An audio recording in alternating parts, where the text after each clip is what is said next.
That Writer Guy. That Writer Guy. That Writer Guy. Podcast with Lyman Rate. Hello and welcome back to That Writer Guy podcast. I am your host, Lyman Rate, and today we are at the middle mark of this 6-part series on character building.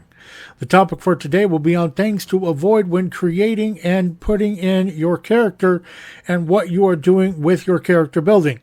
In the previous episode, I went over making your character as real as you are by touching on emotions, feelings, and those kinds of things. When it comes to things that you should avoid for character building, some of these things will be brought up a few more times, but that's expected. I am going to jump right in with things you should consider avoiding when it comes to character building. The first is do not make them perfect. No person, as no person can be, and as such, your main character has no ability to be perfect. The easiest and best reason is it isn't practical and it is not possible. Mistakes allow your character to be and feel like they are human, and it gives them a natural pathway to being just like you or I. If you try and make them perfect, they will feel superficial or fake, and most readers can read right through it. The perfect hair, the perfect body, perfect speaking abilities, thinking abilities, everything is just perfect in their life, and it honestly just doesn't make sense. Give them some flaws. Give them a mole. Give them something that isn't perfect. Make them unique, but enough like us with our things that are not perfect, and that will make your character much more relatable to the reader. The next would have to tie into this, and it's not to have them making any mistakes. I don't know about you, but I know that I make mistakes, and at least I know I make 1 or 2 per day. It can be as simple as letting the hash browns burn a little bit. Maybe you let the eggs burn a little bit, or you spilled the juice. Or maybe you forgot to unload the dishwasher or the dryer or put the load of laundry in and get it started.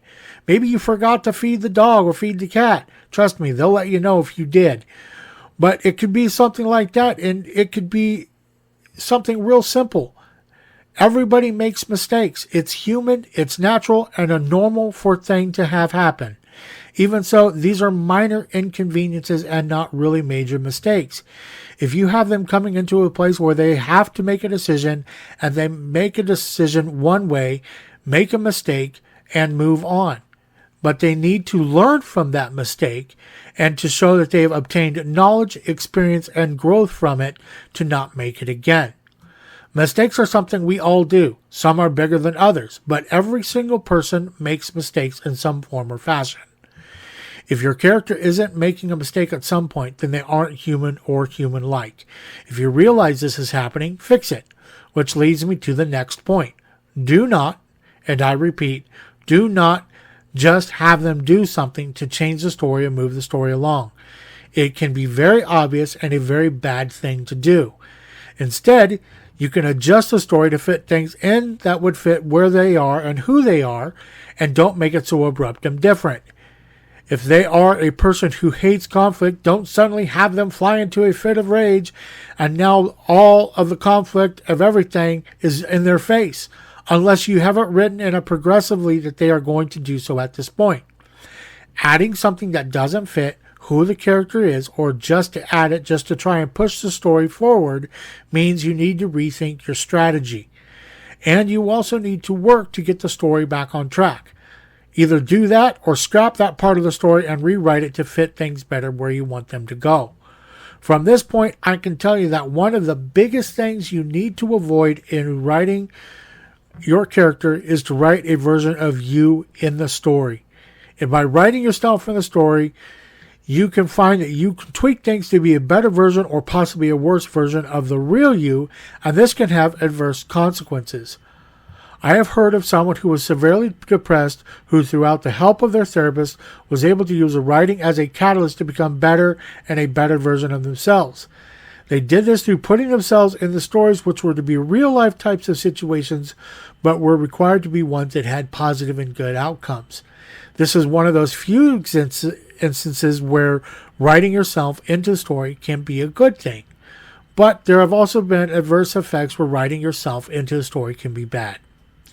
I can also say there are negative consequences, just as I was mentioning. If you write a character that is you, but the darker part of you, it can eventually consume you and make you worse and not better. Now, I'm not saying that you cannot write yourself into the story, as many great stories and books have been written with the author as the main character. Just be cautious when doing so. The next that I'm going to speak on is conflict, and either the lack of or the never-ending amount of conflict. Your character cannot endure mentally, physically, or emotionally a constant barrage of conflict. It wears them down, and they would, if I was writing something where there was constant conflict, I would have them end up in a mental ward or hospital or completely despondent. On the other side of this is the lack of conflict or none at all. boring. Boring. Talk about something so boring I'm bored actually discussing this.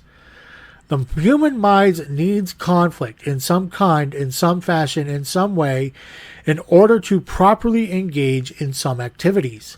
Without any conflict, your characters will become listless and dull, and for the lack of better words, boring to even read about. Provide your characters with enough conflict and things happening around them so that they have to use their brains to think and react, and if necessary, save themselves or others in the process.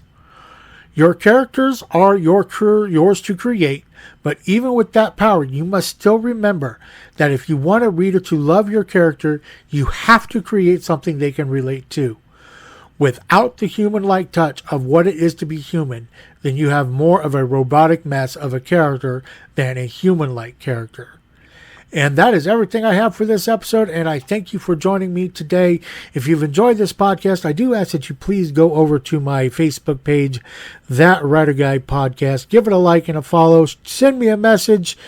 Shoot me a comment on one of the posts. Let me know you're there. Maybe you have an episode idea or a series you think would make a good podcasting series. I'd be more than happy to entertain them. Other than that, I want to thank you for joining me today. We look forward to seeing you on the next episode. And until then, keep the words flowing, the ideas going, and happy writing.